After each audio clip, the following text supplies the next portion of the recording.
আজকে আমার লাইফে একটা স্পেশাল দিন, যদিও এই দিনটার জন্য আগে একটা সময় স্পেশাল ছিল, এখন আমার স্পেশাল কাজ করে না। হ্যালো এভরিওয়ান, আসসালামু আলাইকুম। সবাই কেমন আছেন? আমি আল্লাহর রহমতে অনেক বেশি ভালো আছি। যেমনই থাকি না কেন আলহামদুলিল্লাহ, আল্লাহ তাআলা আমাকে যে অবস্থায় রেখেছে, যেমনই রেখেছে আলহামদুলিল্লাহ। আল্লাহ তাআলার কাছে প্রতিনিয়ত আমি শুকরিয়া জানাই। হয়তো বা এর থেকে খারাপও থাকতে পারতাম। যাই হোক, আজকে আমার স্পেশাল দিনটা কি সেটা যদি জানতে চান, অবশ্যই আমার ফুল ব্লগটা আপনাদেরকে দেখতে হবে। আশা করি আমার ব্লগটা আপনাদের কাছে অবশ্যই ভালো লাগবে। ব্লগটা আমি শুরু করেছিলাম আমার স্পেশাল দিনের আগের দিন রাত থেকে। আপনাদের খালামা কিন্তু প্রত্যেক দিনের মতো হচ্ছে তার নানুর বাড়িতে গিয়েছিল, দুপুরবেলা গিয়েছিল। সেখান থেকে আসছে প্রায় 12টার কাছাকাছি, 7 মিনিট কম ছিল মনে হয় 12টা বাজতে। ও আমি কোন 12টা বলছি সেটা তো আপনারা বুঝবেন না, এটা হচ্ছে রাত 12টা। সেদিন মূলত দেরি হয়েছিল এই পিঠাগুলা বানানোর জন্য। এইবার তালের সিজন চলে যাচ্ছে, এখনো পর্যন্ত তালের পিঠা খাইতে পারলাম না। তো আমার আম্মাকে বলতেছিলাম আমার ফ্রিজে গত বছরের হচ্ছে তাল রয়ে গেছে, এই তালগুলা দিয়ে হচ্ছে পিঠা বানাও। তালটা দিয়েছিলাম আর বলেছিলাম যে বেশি করে কয়টা পিঠা বানাই, আমি কয়েকটা পিঠা নিয়ে যাবো আরোহীদের স্কুলে।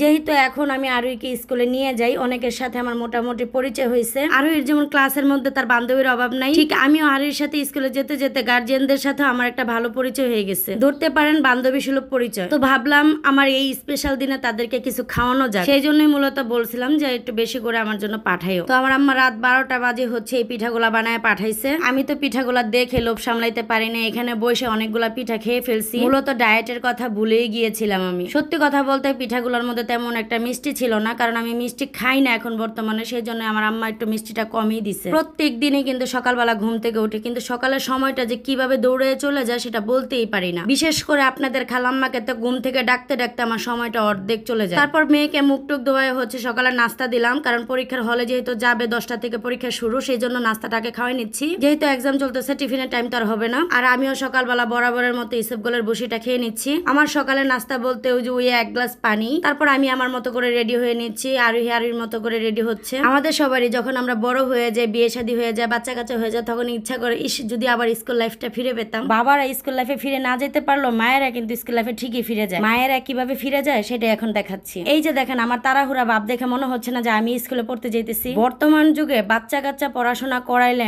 যতটা না বাচ্চাদের টেনশন থাকে, তার 3 ডাবল টেনশন থাকে মায়েদের। ছোটবেলায় যখন আমরা পড়াশোনা করতাম, আমাদের মায়েরা কিন্তু এতটা টেনশন করতো না। আর স্কুলে নিয়ে যাওয়া নিয়ে আসা এটা তো তারা প্যারাই মনে করতো। আমাদের মতো করে একবার যে স্কুলে ভর্তি করে দিয়ে আসতো, তখন আমরা যাইতাম আর আসতাম। শুধু আমার মা বছরে 3 বার যাইতো, তাও আবার পরীক্ষার ফি এর জন্য। ওই যে পরীক্ষার ফিটা দিয়ে আসতো, ভর্তিটা করাই দিয়ে আসতো, তারপর আর কোনো স্কুলে যাওয়ার দরকার নেই। কিন্তু বর্তমান যুগে আমাদের মতো মায়েরা প্রত্যেক দিনই স্কুলে যাওয়া লাগে, প্রত্যেক দিনই হচ্ছে তাদের পড়াশোনার কাভার করতে হয়। আর বর্তমানের পড়াশোনার খবর তো কম বেশি সব গার্জিয়ানরাই জানেন। যতটা না বাচ্চারা চাপে থাকে, তার 3 ডবল চাপে থাকে আমরা মায়েরা। এত পড়াশোনা আমাদের আগে মুখস্থ করতে হয়, তারপর তাদেরকে পড়াইতে হয়। আমরা যেভাবে পড়াশোনাটা করছি, বর্তমান যুগে কিন্তু পড়াশোনাটা ওই রকম নাই, সম্পূর্ণই চেঞ্জ। আমাদের সময় কিন্তু এতটা চাপ ছিল না, বর্তমান যুগে যে চাপটা আছে। আমি যখন অনেক সময় ইংলিশ উচ্চারণ করি, আমার মেয়ে আমার ভুল ধরে, বলে এই উচ্চারণটা এভাবে হবে না ওইভাবে হবে। মাঝে মধ্যে আমি পড়াইতে গেলে আমি নিজে লজ্জায় পড়ে যাই যে আমি কি পড়াশোনা করলাম জীবনে। আমি যদি ইন্টার পর্যন্ত পড়েও থাকি, আমার মেয়ের কাছে কিন্তু আমি কিছুই না। কেন আমি এই কথাগুলো বলতেছি? কারণ হচ্ছে কি,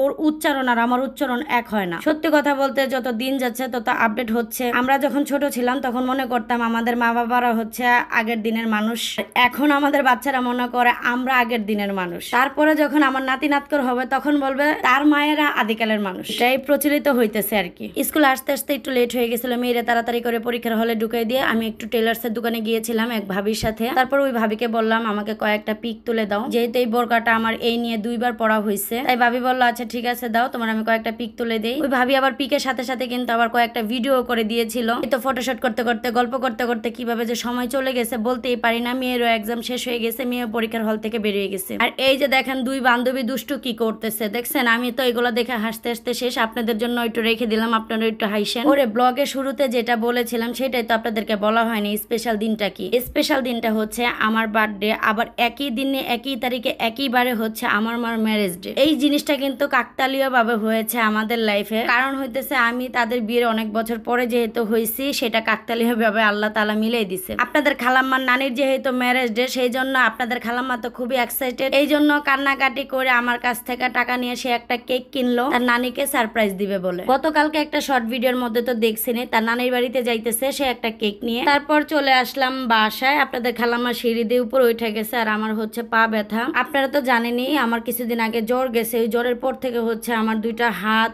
পা সব ব্যথা। এখনো পর্যন্ত আমার হাত পায়ের ব্যথা একদমই যায় না। ডান হাতটা বিশেষ করে অকেজো হয়ে যাইতেছে আস্তে আস্তে। ডান হাতের ব্যথাটা আমি একদমই সহ্য করতে পারতেছি না ইদানিং। সকালবেলা তো ঘুম থেকে উঠলে আমার অবস্থা কাহিল হয়ে যায়, একদমই নাড়াইতে পারি না হাত। দুইটা হাতে একদম ফুলে গেছে। আমার হাতগুলা দেখে বলবে না কেউ আমি শুকাইছি, কারণ হইতেছে ব্যথার কারণে আমার আঙুলগুলো হচ্ছে ফোলা। তো এখানে বসে আপনাদের খালাম্মার আমি গল্প করতেছিলাম। আমাকে বলতেছে তোমার যে আজকে জন্মদিন, তুমি তো আমাকে কোনো কিছু গিফট করলা না। কথাটা চিন্তা করছেন, জন্মদিন আমার, আমি গিফট করতাম তারে। যাই হোক, ওই ভাবির সাথে একটু লাইব্রেরিতে গেছিলাম। লাইব্রেরিতে যাওয়ার পর হচ্ছে আমার এই ব্যাগটা অনেক পছন্দ হয়, মানে এটার মধ্যে কলম টলম রাখা যায়। ওই দিন যখন আমি রঙের জন্য একটা ছোট একটা ব্যাগ কিনে দিছিলাম 20 টাকা দিয়ে, তখন ওই ব্যাগটা তার পছন্দ হয় না। বলতেছে ওইটা কেন কিনে দিছো? তো আমি বলতেছি ওটা তো রঙের জন্য কিনে দিছে, তুমি রং রাখবা। বলতেছে না, আমার একটা বক্সের মতো ব্যাগ কিনে দিতে হবে। ওই দিন অবশ্য টাকা ছিল না হাতে, তাই আমি কিনে দিতে পারি নাই।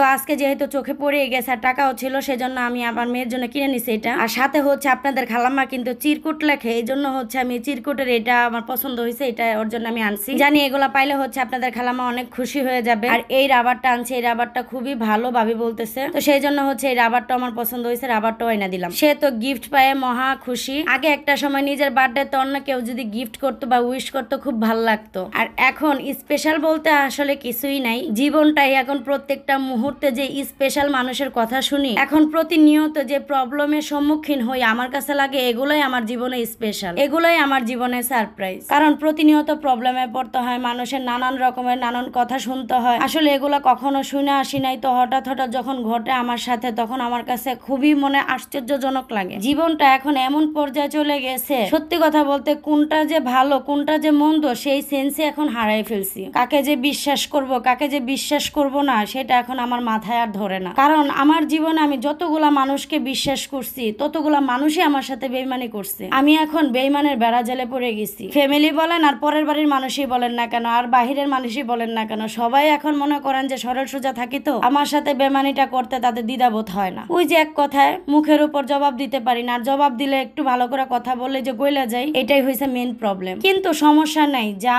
কষ্ট পায়া যাইতেছি এটা আমার জন্য ভালো হইতেছে। কেন ভালো হইতেছে জানেন? এখান থেকে হয়তো বা যে দুর্বলতাটা আছে না, ওইটা পাথর হয়ে যাইতেছে। আগামীতে কেউ কষ্ট দিতে আসলে সেটা পারবে না, সেটা যদি দেয় ওই ক্ষমতা আল্লাহ তাআলা আমাকে দিয়ে দিতেছে, যেন সব সমস্যার সমাধান আমি করতে পারি। যাই হোক, যারা আমার ক্ষতি করছে বা করতেছে তাদেরকে আমি কখনো অভিশাপ দেই না। সবাই ভালো থাকুক, সবাই সবার মতো করে ভালো থাকুক। আল্লাহ তাআলা তাদেরকে এতটাই ভালো রাখুক, তাদের প্রত্যেকটা কর্মের ফল যেন তাদের মনে পড়ে। যাই হোক, এগুলো বইলা আসলে নিজের মন মানসিকতাটা আর নষ্ট করতে চাই না। যতই চাই বলবো না, তারপরও মনের কষ্ট থেকে হয়তো বা দুই একটা কথা বইলে ফেলি। অন্তত মানুষ তো আল্লাহ তাআলা একটা বিবেক দিয়ে সবচাইতে বড় ভুল করছে। আমারে যদি ওই মানুষদের মতো বিবেকহীন বানাইতো, তাহলে হয়তো আমার এই কষ্টটা লাগতো না। দিন শেষে আমি বিবেকের কাছে হাইরা যাই, এটাই সমস্যা। আপনার জীবনে দেখবেন ভালোবাসা মানুষের অভাব নাই। যখন দেখবেন আপনি বিপদে পড়ছেন, তখন দেখবেন আপনার পাশে কেউই নেই। বাহিরের মানুষের থেকে কিন্তু ঘরের মানুষই বেমানিটা বেশি করে।